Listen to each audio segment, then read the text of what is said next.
I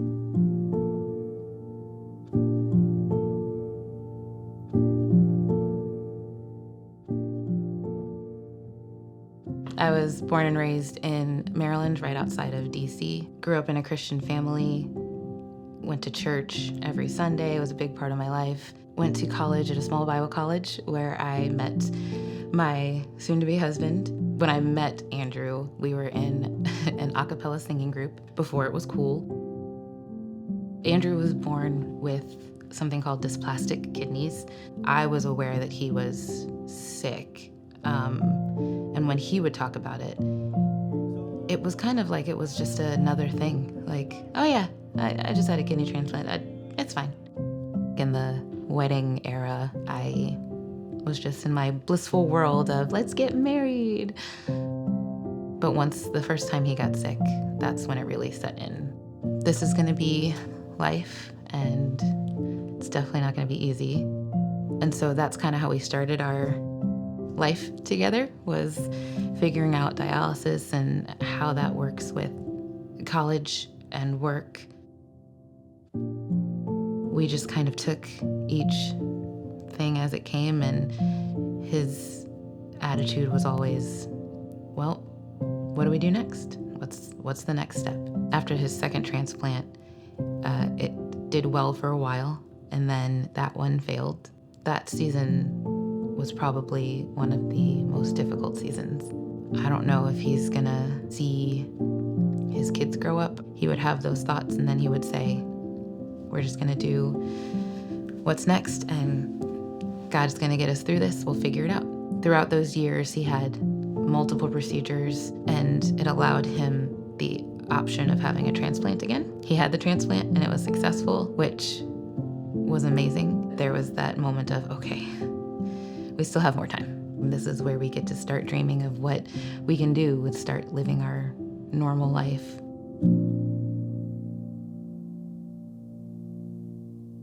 So Andrew had gone on a camping trip with the football team that he helped coach, and then they started to drive back home. I told him to call me when he was close to home. I just kind of felt something wasn't right. A friend of ours who was a police officer came to the house. As soon as I saw him, I knew. I'm so sorry to tell you this. Andrew and Alex were in a car accident, and Andrew passed away.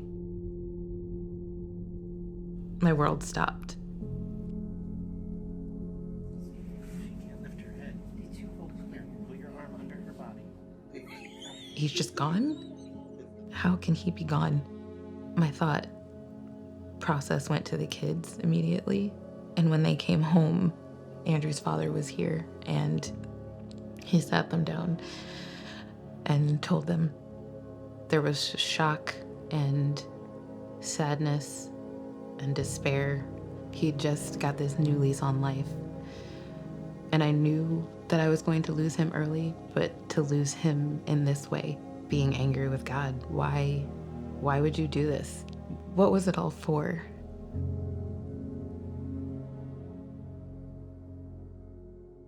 There came a point where I said, okay, what do I do next? What's the next step?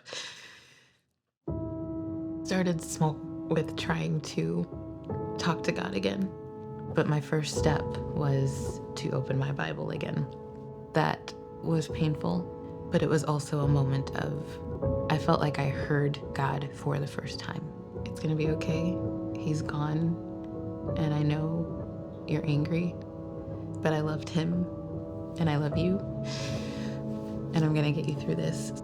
There came a moment where, when we started attending Granger, sat in the auditorium and cried and sang so very loudly. I felt joy without the grief attached for the first time, and that was a big deal. The pain will never go away. The sadness, there will always be that piece of me. It's difficult sometimes to move on because I feel like I'm leaving him behind. But we've gotten to a place, the kids and I, where we're a little team. I think that was one of my fears, is that now my kids, their dad is gone, so our family looks different. Our family isn't normal. And then I realized everyone's family looks different. No one's family is normal. We're getting to a place where we're excited for life. We're excited for opportunities. As a family, we just have to keep moving. Like Andrew said, what's the next step? And do our best to leave a legacy for God's glory, like he did.